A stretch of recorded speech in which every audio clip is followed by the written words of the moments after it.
আমার যে ক্লাসটা ছিল ক্লাস 5 এর অনুশীলনী 3 এর 19 পৃষ্ঠার 1 2 3 আজকে করব 3 4 5 6 এবং বাদবাকি সমাধানগুলো শেষ করার চেষ্টা করব। তাহলে আর দেরি না করে চলো শুরু করা যাক।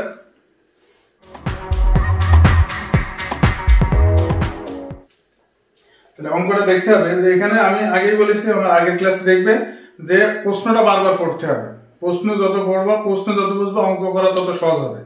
তোমাদের সামনে বই থাকলে দেখতে পারবা যে প্রশ্নটা 4 নম্বর অঙ্কটা কি আছে। অঙ্কটা দেওয়া আছে জাহিদুল হাসান বাজার থেকে 40 কেজি চাল 265 টাকা সয়াবিন তেল এবং 588 টাকার মাছ কিনলো। প্রতি কেজি চালের মূল্য 38 টাকা। তিনি দোকানদারকে 3000 টাকা দিলেন, দোকানদার তাকে কত টাকা ফেরত দিলেন? তাহলে এখানে দেখতে হবে, এখানে বলেছে 40 কেজি চাল এবং 40 কেজি চালের মূল্য কিন্তু দেওয়া নেই, দেওয়া আছে সয়াবিন তেলের মূল্য আর হচ্ছে 588 টাকার মাছ। তাহলে আমাদের কি করতে হবে যে 40 কেজি চালের মূল্যটা কি বের করে নিতে হবে। তাহলে 40 কেজি চালের মূল্য কত? তাহলে 1 কেজি চালের মূল্য কত? 38 টাকা দেওয়া। তাহলে 40 কেজি চালের মূল্য যদি আমরা বের করতে পারি আর বাদ বাকি যোগ করে দিয়ে ওটার সাথে বিয়োগ করলে হয়ে যাবে। তাহলে আমরা যদি এভাবে লিখি যে চাউল কিনলো কত কেজি? 40 কেজি গুণ কত টাকা? 38 টাকা কেজি। চাউল কিনলো এত টাকা। তাহলে এটা যদি আমরা গুণ করি 40 গুণিত 38 0 4 8 32 0 0 3 4 12 0 2 5 1। তাহলে চাউল কিনলো 1520 টাকা। আচ্ছা, এবার কি বলেছে? প্রশ্ন কি বলেছে? প্রশ্ন দেখতে হবে যে সয়াবিন তেল কিনলো। তাহলে সয়াবিন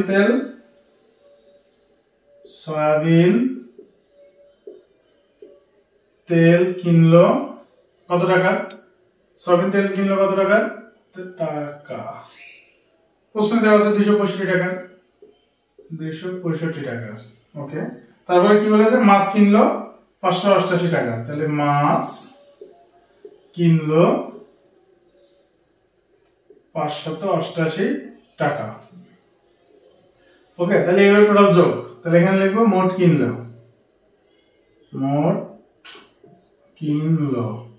কত টাকা? তাহলে এটাগুলো যোগ করে দেবে। 8 5 13 3 হাতে 1 8 আর 2 10 10 16 17 7 হাতে 1 5 5 10 12 12 আর 1 13 3 হাতে 1 2। তাহলে মোট কিনলো 2300 টাকা। তাহলে এটা বোঝাতে পারছি যে চাউল কিনলো 40 গুণ 38, কারণ আমার এখানে বলে দিয়েছে 40 কেজি চাউল, কিন্তু 1 কেজি চাউলের দাম 38 টাকা। তাহলে একবার বের করে নিলাম যে চাউল কিনলো 38 টাকা। এইভাবে করা যেত আরো এক লাইন বাড়িয়ে, যে 1 কেজি চালের দাম 38 টাকা, 40 কেজি চালের দাম 40 গুণিত 38 দিয়ে বের করে 1520 টাকা। তারপরে এভাবে করতে আমি এক লাইনই করে দিচ্ছি, যেভাবে ইচ্ছা এক লাইন বেড়ে যাবে। তারপরে সয়াবিন তেল কিনলে এত টাকা, মাছ কিনলে এত টাকা, যেভাবে সহজ হয়। কিন্তু বেশি করার থেকে একবার এভাবে করে দেওয়া মানে ভালো। এবার মোট কিনলো কত টাকা? 2373 টাকা। তাহলে এখানে তারপরে প্রশ্নে কি বলেছে? তিনি দোকানদারকে দিলেন 3000 টাকা দিলেন, দোকানদারকে 3000 টাকা দিলেন। তাহলে দোকানদার তাকে কত টাকা ফেরত দেবেন? তাহলে এখানে লিখি প্রশ্ন হবে যে দোকানদারকে দিল 3000 টাকা আর মোট কেনাকাটা বা মোট কিনলো 2373 টাকা। তাহলে দোকানদার ফেরত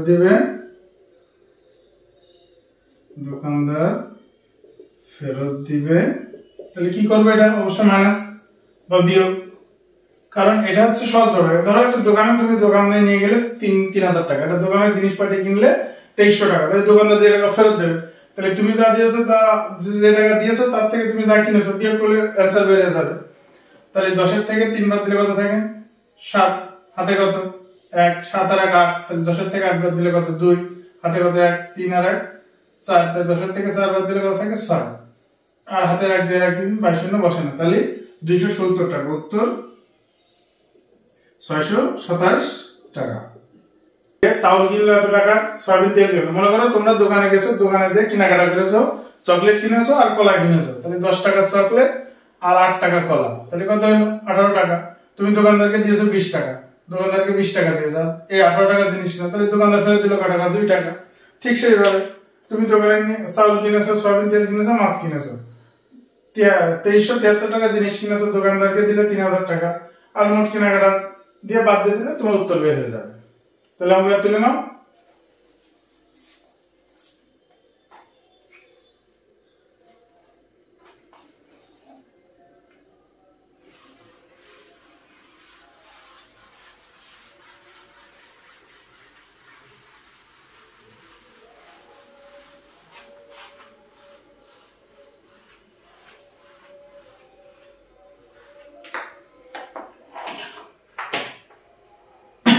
তাহলে আমরা পরের অঙ্কে চলে যাই। পরের অঙ্ক হচ্ছে 5 নাম্বার, এখানে 5 লিখলাম।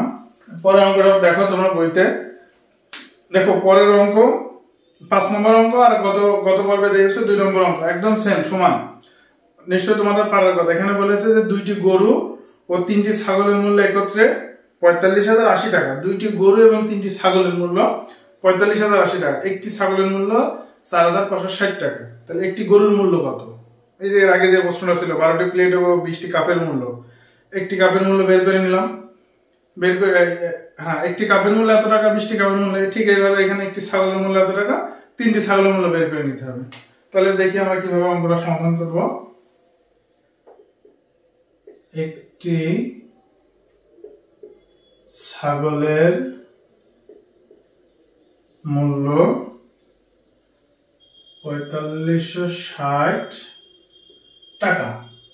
এখন কয়টি ছাগলের মূল্য বের করতে হবে? এই যে একদম প্রথম লাইনে বলে দিয়েছে যে 2টি গরু ও 3টি ছাগলের মূল্য, তাহলে 3টি ছাগলের মূল্য, 3টি ছাগলের মূল্য 4560 গুণিত 3, তাহলে এটা গুণ করতে হবে। তাহলে আমরা রাফ হিসেবে যদি এখানে করি 4560 গুণিত 3, তাহলে 0 3 6 18 8 হাতে 1 3 5 15 1 16 6 হাতে 1 3 4 12 12 আর 1 13, তাহলে 13,680 টাকা। এতটুকু বোঝা গেছে? যে এখন প্রশ্ন আসতে পারে যে 3টি ছাগলের মূল্য কেন বের করলাম? ওখানে প্রশ্নে বলে দিয়েছে 2টি গরু ও 3টি ছাগলের মূল্য একত্রে এত টাকা। একত্রে মানে কি একসাথে, যে তুমি 2টা গরু কিনেছো 3টা ছাগল কিনেছো 45,000 টাকা দিয়ে, কিন্তু একটা ছাগলের দাম কিনেছো 4560 টাকা। তাহলে একটি গরুর মূল্য কত? তাহলে আমি 3টি ছাগলের মূল্য বের করলাম 13,680 টাকা, আর টোটাল কিনেছে আছে 2টো গরু আর 3টে ছাগল। তাহলে এখানে দেখি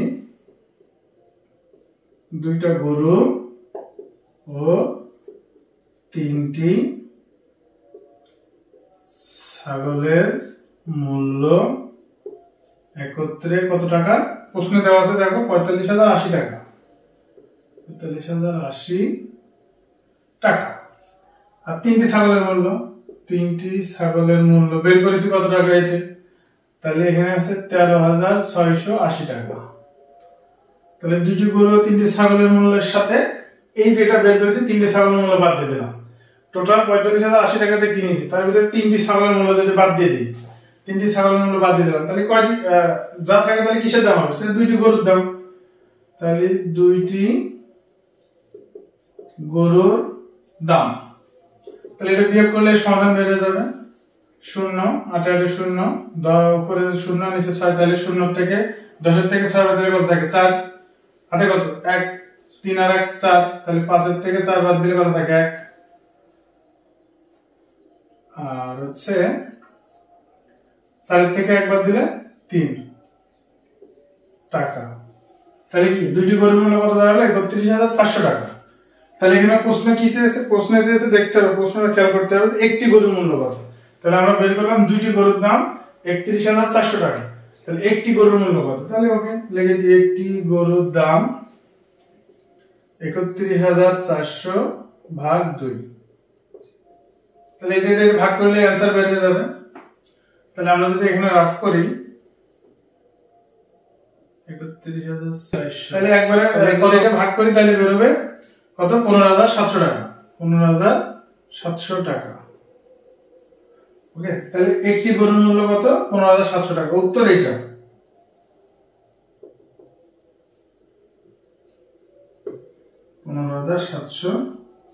টাকা। তাহলে অঙ্কটা একবার দেখো সবাই, আমি সাইডে রাফগুলো মিশিয়ে দিই। দিয়ে বোঝাচ্ছি।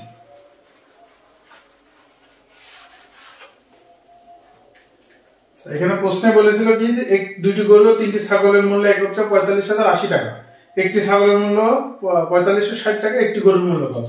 তাহলে আমরা কি বলেছি, একটি ছাগলের মূল্য 4560 টাকা কই পাইলাম প্রশ্নে? 3টি ছাগলের মূল্য প্রথম লাইনে আছে, দুইটি গরু 3টি ছাগল, তাহলে 3টি ছাগলের মূল্য বের করলাম 13,680 টাকা। দুইটি গরু 3টি ছাগলের মূল্য একত্রে একদম প্রথম লাইনে। এবার দুইটি গরু 3টি ছাগলের মূল্য থেকে আমি এই যে 3টা ছাগলের মূল্য বাদ দিয়ে দিলাম, তাহলে দুইটি গরুর দাম থাকে 31,400 টাকা। তাহলে আর ভাগ দিয়ে এবার প্রশ্নে বলেছে একটি গরুর মূল্য কত, তাহলে একটি গরুর মূল্য 15,700 টাকা। এই 31,400 ভাগ 2, কারণ দুইটি এখানে দুইটি গরু, তাহলে একটি গরুর দাম বের করলাম 15,700 টাকা। তাহলে উত্তর হচ্ছে 15,700 টাকা।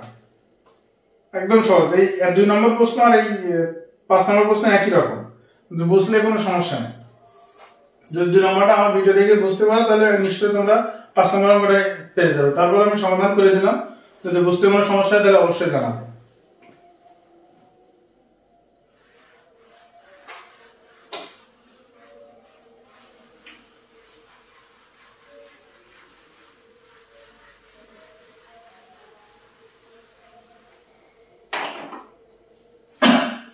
ওকে, তাহলে আমরা 6 নম্বর অঙ্কে চলে যাই। 6 নম্বর অঙ্কটা পড়তে হবে। প্রশ্ন যতবার পড়বা যতবার বুঝবা, প্রশ্নের ভিতরে সব সমাধান, কিভাবে কি করতে হবে কি না কি করতে হবে সব। বই যদি সামনে থাকে তাহলে তোমরা দেখবা যেখানে লেখা আছে তারিক, জসিম এবং হালিম একটি ফলের দোকানে গেল। তারিক, জসিম এবং হালিম একটি ফলের দোকানে গেল। মনে করো তোমরা 3 বন্ধু একটা ফলের দোকানে গেলে। নিচে চিত্র অনুযায়ী দেখো বইতে দেওয়া আছে যে 6টি কলা, 3টি কমলা ও 9টি আম কিনলেন। 3জন চোর হয়ে ভাগ করে দিল, প্রত্যেকে কত টাকা করে দিল। মানে তোমরা 3 বন্ধু একটা ফলের দোকানে যে 3টা ফল কিনলে, মনে করো কলা, কমলা লেবু আর আম কিনেছো। এখন যে কয় টাকা হয়েছে এবার 3জন সমান ভাগ করে দেবো। তাহলে কিভাবে বের করতে হবে দেখো, বই সামনে থাকলে দেখবা, দেখো এখানে দেওয়া আছে দাম, কলার দাম কত টাকা, 10 টাকা, কমলার দাম কত টাকা, 12 টাকা, আর আমের দাম 25 টাকা। তাহলে দাম দিয়ে দিয়েছে। তাহলে দোকান থেকে কি কিনেছো চিত্র অনুযায়ী, তাহলে তুমি দোকান থেকে কিনেছো 6টি কলা, তাহলে কলার দাম বা এখানে লিখি কলার দাম, তাহলে কয়টা কলা, কলার দাম কত টাকা, 10 টাকা করে। তাহলে কয়টা কলা, 6টা কলা, তাহলে কত টাকা, 60 টাকা, 6 10 কি 60। ওকে, তাহলে কি তারপরে কি বলেছে 3টি কমলা, তাহলে এখানে লিখি কমলার দাম, কমলার দাম কত করে, কমলার দাম 12 টাকা করে। কয়টা কমলা কিনেছে দেখো 3টি কমলা, তাহলে কত হলো, 3 12 36 টাকা। ওকে, তাহলে কি এরপরে কি বলেছে 9টি আম কিনলো, তাহলে আমের দাম, আমের দাম কত হলো, 9টি আম কিনলাম, তাহলে আমের দাম হচ্ছে 25 টাকা। তাহলে 25 গুণিত কত 9, তাহলে 25 9 5 9 45 এর 5 হাতে 4, 9 গুণ 18 আর 4 22, 225 টাকা। তাহলে মোট কিনলো কত টাকা, মোট কিনলো। এবার যোগ করে দাও, এটা যোগ করলে কত হয় 25, 225, 36, 60। এটা কিভাবে বের করলাম, এই 10 টাকা কই পাইলাম, যদি এখন প্রশ্ন থাকতে পারে এই 10 টাকা এইগুলো কই পাইলাম। কলার দাম দেখো তোমাদের বইতে খেয়াল করবা যে কলার দাম নিচে দেওয়া আছে, চিত্র অনুযায়ী দেওয়া আছে। দেখো চিত্র অনুযায়ী দেওয়া আছে যে কলার দাম 10 টাকা, কমলার দাম 12 টাকা, আমের দাম 45 টাকা। তাহলে কয়টা কলা, 6টি কলা, 3টি কমলা, 9টি আম। তাহলে এইগুলা দাম বের করে নাও আর মোট করে দেবো। তাহলে মোট করলে কত হয়, 6 আর 5 11 1 হাতে 1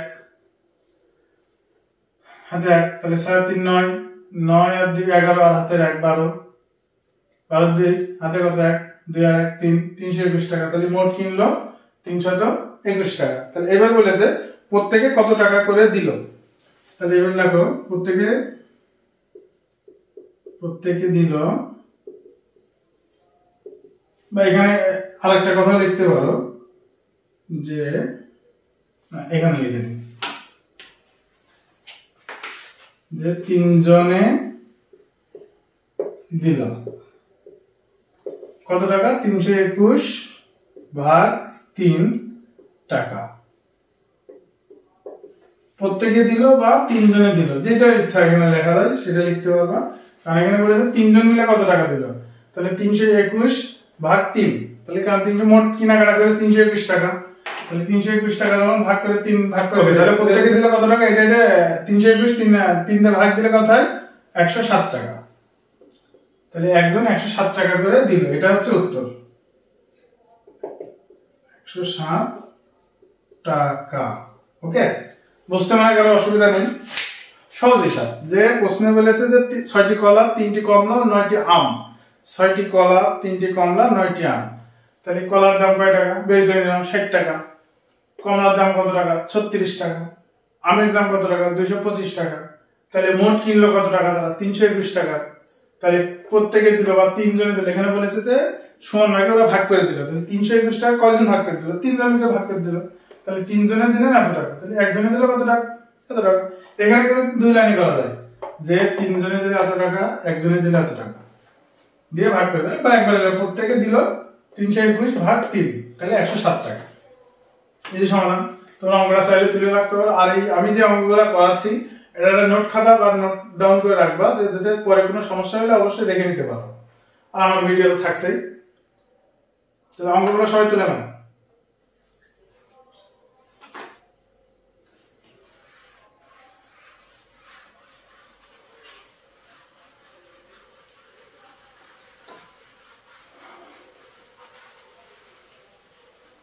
আচ্ছা, এবার আমাদের অনুশীলনের 3 কিন্তু 19 পৃষ্ঠা শেষ হয়ে গেছে, আমরা 20 পৃষ্ঠায় যাব।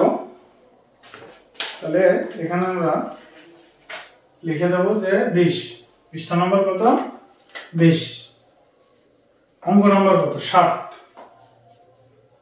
অঙ্ক নম্বর 7, পৃষ্ঠা নম্বর 20। এখানে প্রশ্নটা পড়তে হবে, বই যদি সামনে থাকে অবশ্যই আমরা যখন ক্লাস করবো অঙ্ক দেখবা খাতা কলম সামনে নিয়ে বসে দেখবা, খাতা এবং বই দুইটাই। আচ্ছা, এখানে দেখো প্রশ্নে বলেছে যে জালাল সাহেবের মাসিক বেতন 8765 টাকা। জালাল সাহেবের মাসিক বেতন কত, ধরো তোমার বাবার বেতন 8765 টাকা, বা তুমি ধরো তোমার বাবার বেতন, সহজ ভাবে তোমার বাবার বেতন 20,000 টাকা। ওকে, এটা হচ্ছে মূল বেতন, বোঝানোর জন্য বলছি। আচ্ছা, এবার বলেছে কি প্রতি মাসে তিনি বাড়ি ভাড়া বাবদ, ধরো তোমার বাবা বাড়ি ভাড়া বাবদ বাসা ভাড়া দেয় হচ্ছে 6,000 টাকা। ওকে, এবং তিনি অন্যান্য তোমাদের সংসারের অন্যান্য খরচের জন্য খরচ করে 5,000 টাকা। আচ্ছা, তাহলে অবশিষ্ট টাকা, আর যে টাকা অবশিষ্ট থাকে তাহলে সে টাকা তিনি ব্যাংকে জমান, এবং 8 মাসে কত টাকা জমান, তো ধরো এটা যোগ করলাম তাহলে কত 11,000 টাকা। তাহলে বেতন পাই 20,000 টাকা, বেতন পাই 20,000 টাকা, তাহলে কত থাকে 9,000 টাকা। সহজ হিসাব, ঠিক না? ধরো তোমার বাবার 1 মাসের বেতন 20,000 টাকা, আর 1 মাসে খরচ হচ্ছে 11,000 টাকা, তাহলে মোট জমা 1 মাসে জমা 9,000 টাকা। তাহলে এবার যদি আমি বলি যে 1 মাসে যদি কেউ 9,000 টাকা জমায় বা ব্যাংকে রাখে, তাহলে 9 মাসে কত, তাহলে এই 9,000 এর সাথে 9 গুণ করে দিতে হবে, সিম্পল হিসাব। ঠিক সেইভাবে প্রশ্নটা এইভাবেই দেখো, প্রশ্নটা তোমার পড়ে দেখো। প্রশ্নে দেওয়া আছে দেখো যে জালাল সাহেবের মাসিক বেতন 8,765 টাকা। জালাল সাহেবের মাসিক বেতন 8,765 টাকা। তিনি মাসে বাড়ি ভাড়া দেন 3225 টাকা। তিনি বাড়ি ভাড়া দেন 3225 টাকা এবং 4,850 টাকা অন্যান্য জিনিস ক্রয় করেন, এবং 4,850 টাকা অন্যান্য জিনিস ক্রয় করেন। ক্রয় মানে কি, কেনেন, সংসারের জন্য কেনেন বা খরচ করেন। অবশিষ্ট টাকা তিনি ব্যাংকে রাখেন। অবশিষ্ট যে টাকাটা থাকে সে টাকাটা তিনি ব্যাংকে জমা রাখেন। তিনি 8 মাসে কত টাকা জমান, তাহলে আমরা নর্মালি এটা লিখে নিই। আগে আমরা খরচটা সেটা যোগ করে নিই, আমরা খরচটা বের করি কত টাকা, ভেঙে ভেঙে বোঝাই যাতে বুঝতে সুবিধা হয়। তাহলে বাড়ি ভাড়া বাবদ, বাড়ি ভাড়া দেয় কত টাকা 3225 টাকা। ওকে, আর অন্যান্য জিনিস ক্রয় করেন বা অন্যান্য জিনিস ক্রয় করেন, ক্রয় বলতে কেনেন, কত টাকা 4,850 টাকা। ঠিক আছে, তাহলে এটা কি জন্য বললাম, ভেঙে বললাম যে তার মাসিক খরচটা বের করে নাও। তাহলে তার মাসিক খরচটা যদি আমি বের করে নিই, তাহলে মাসে খরচ করেন মাসে খরচ করেন, একদম সহজভাবে বোঝানোর জন্য, মাসে খরচ করেন কত টাকা। তাহলে 5 টাকা, 5 আর 2 7, 8 10 0 হাতে 1 4 3 7 7 আর 1 8। তাহলে তার মাসে খরচ 8075 টাকা। ঠিক আছে, তার মাসে খরচ 8075 টাকা এবং তিনি মাসিক বেতন পান। তাহলে এক মাসে বেতন পায়, লিখবো এক মাসে বেতন পায় 8765 টাকা, আর এক মাসে খরচ করে 8075 টাকা। তাহলে এটা বিয়োগ করে দিতে হবে। তাহলে এক মাসে জমা করেন, এক মাসে জমা করে কত টাকা, এক মাসে জমা করে কত টাকা, সহজ হিসাব। তিনি বলেছে বাড়ি ভাড়া বাবদ 3225 টাকা এবং অন্যান্য জিনিস বাবদ 4850 টাকা খরচ করেন, আর তিনি মাসে বেতন পান 8765 টাকা। তাহলে তার মাসে সঞ্চয় কত টাকা এবং 8 মাসে সঞ্চয় কত টাকা। তাহলে যদি আমরা এটা বের করি, তাহলে এটা বিয়োগ করে দিলে কত হবে, তাহলে 0, তাহলে 7 কত হলে 16, তাহলে 7 টাকা দিয়ে দিলাম। তাহলে উপরে 6 আছে আর নিচে 7 আছে, তাহলে 6 কে কত ধরতে হবে, 16 ধরতে হবে। তাহলে 16 আর নিচে কত 7, তাহলে 7 কত হলে 16, 7 আর 3 10, 10 আর 6 16, তাহলে 6 আর 3 9, তো 9 হাতে কত 1, তাহলে 0 আর 1 যোগ করলে কত 1, 8 এর থেকে 1 বাদ দিলে কত থাকে, এই 7 এর থেকে 1 বাদ দিলে কত থাকে 6, 0 বাই 0 বসাম। তাহলে এক মাসে জমা করেন কত টাকা, 690 টাকা। তিনি বলেছে, প্রশ্নে বলেছে যে তিনি 8 মাসে কত টাকা জমা রাখেন। তাহলে এক মাসে জমা করে 690 টাকা আর 8 মাসে জমা করে 690 গুণিত 8 টাকা। এটা ভাগ করে দিলে বের হয়ে যাবে, যেমন 0 8 9 কত 72, 2 হাতে কত 7, 6 48 আর 7 কত টাকা। 0 এই সহজ ভাগ, যে 8 এর সাথে 0 গুণ করলে গুণ হবে, 8 এর সাথে 0 গুণ করলে গুণ। 8 9 কত 72, 72 এর 2 হাতে কত 7 আর 6 টা কত 8 8 6 8 গুণিত 6, তাহলে কত 6 48, 48 আর 7 কত 55। তাহলে উত্তর 8 মাসে তিনি জমা করেন 5520 টাকা। একদম ইজি। যদি এই বিষয়ে কারো কোনো প্রশ্ন থাকে তাহলে অবশ্যই বলতে হবে এবং বুঝতে হবে প্রশ্ন কি বলেছে। দেখো প্রশ্ন বলেছে যে তার মাসিক বেতন 8765 টাকা, তিনি 3225 টাকা বাড়ি ভাড়া এবং 4850 টাকা অন্যান্য জিনিস বাবদ ক্রয় করেন বা খরচ করেন। মাসে ব্যাংকে তিনি কত টাকা জমা রাখেন এবং 8 মাসে কত টাকা। তাহলে তিনি খরচ করেন বাড়ি ভাড়া বাবদ এত টাকা, অন্যান্য জিনিস বাবদ এত টাকা, তাহলে মাসে খরচ এত টাকা, এক মাসে বেতন পায় এত টাকা, এক মাসে খরচ করে এত টাকা, এক মাসে জমা এত। আমি কিন্তু অঙ্কটা একদম ভেঙে বোঝাই দাও, অঙ্কটা একদম ভেঙে পাট। তার খরচ কত টাকা, তার বেতন কত টাকা, তাহলে এক মাসে বেতন এত টাকা, তাহলে খরচ এত টাকা, তাহলে এক মাসে খরচ করলে এত টাকা, 8 মাসে খরচ করে জমা করে এত টাকা। একদম পাট ভেঙে দেখলাম। অনেকে সহজভাবে করা যায়, যদি গাইড থাকে তাহলে গাইডে আরো শর্টকাট দেওয়া আছে, কিন্তু এইভাবে করলে কি বোঝার সুবিধা হতো। যদি এরকম, যেহেতু ক্লাস 5 এর সৃজনশীল প্রশ্ন আসবে, এই জন্য আমি ভেঙে বোঝাচ্ছি। এরপরে ভিডিওগুলোতে দেখতে পারবা এইভাবে করার মজাটা কি, যে সৃজনশীলে যেন তোমাদের সমস্যা না হয়। সৃজনশীলে কি থাকবে, এই পার্টটুকু আলাদা থাকবে, যে ওর মাসে খরচ কত টাকা, তারপরে ওর মাসে সঞ্চয় কত টাকা, 2 নম্বর প্রশ্নে, খ নম্বর প্রশ্নে, 3 নম্বর প্রশ্নে থাকবে তাহলে 8 মাসে সে কত টাকা সঞ্চয় করে। তাহলে তখন তোমাদের কিন্তু সমস্যা না। যদি এখন সহজভাবে করতে চাও তাহলে দেখা গেল যে তখন তোমাদের আবার ভেঙে চলে তখন বুঝতে হবে। এখন যদি আমার নিয়মে বুঝে ভালো তাহলে কিন্তু তোমাদের সৃজনশীল, আমি কিন্তু একদম শুধু অঙ্ক শুধু শেখার জন্য করছি না, সৃজনশীল অঙ্ক যদি আসে ঠিক সেইভাবে করার জন্য বোঝাচ্ছি যে সৃজনশীল আসে। যেমন সৃজনশীল এই সেম প্রশ্নটা সৃজনশীল দিয়ে দিবে, দিয়ে ক নম্বর প্রশ্ন দেবে মাসে খরচ কত, মাসে খরচ কত টাকা, এটা ক নম্বর দিল।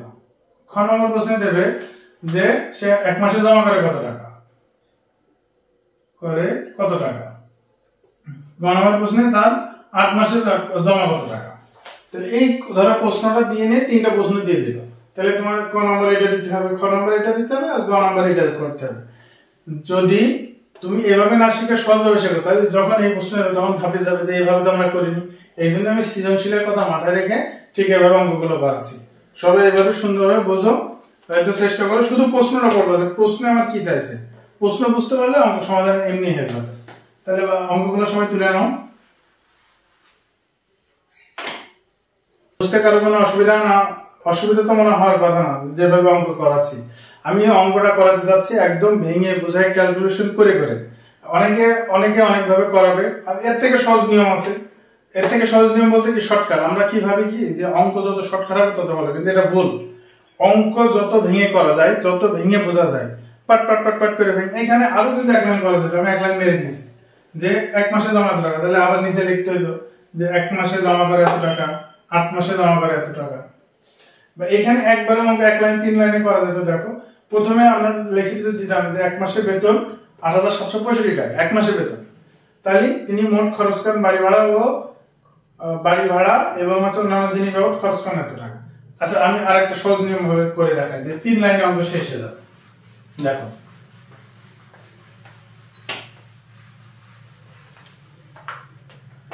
এখানে দেখো একই অঙ্ক আমি একবার সহজভাবে 3 লাইনে অঙ্কটা শেষ করে দিব। যে জালাল সাহেবের বেতন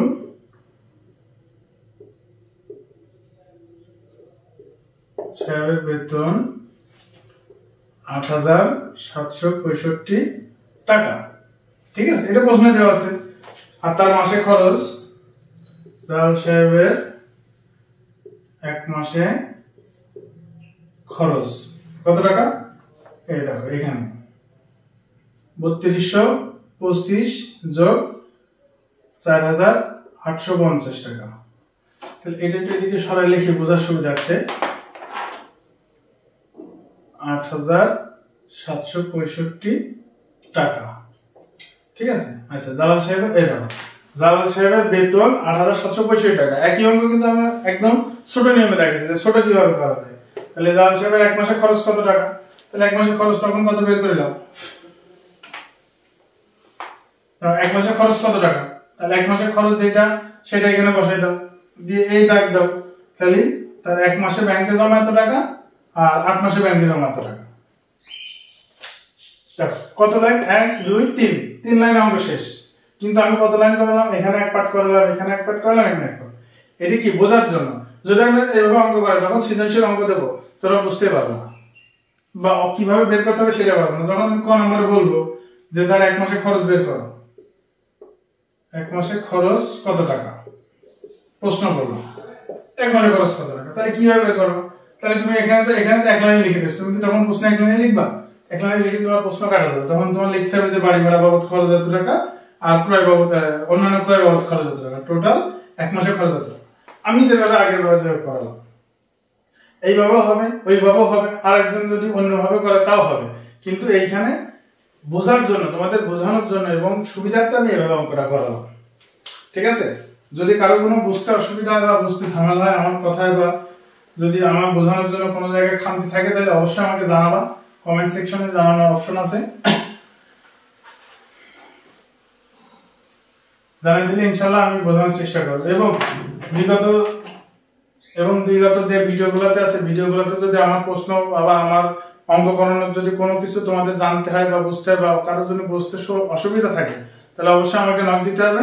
আমি সেইগুলো আবার পুনরায় করানোর চেষ্টা করবো। যদি আমার ভিডিও দেখে বুঝতে না পারো, সেক্ষেত্রে কমেন্ট বক্সে জানাতে হবে যে আমি বুঝতে পারিনি ভাইয়া, তাহলে আমি অবশ্যই ওই অঙ্কটা আরেকবার করে বোঝানোর চেষ্টা করবো। আচ্ছা, আজকের ক্লাস এই পর্যন্তই। সবাই ভালো থাকবা, সুস্থ থাকবা। আসসালামু আলাইকুম।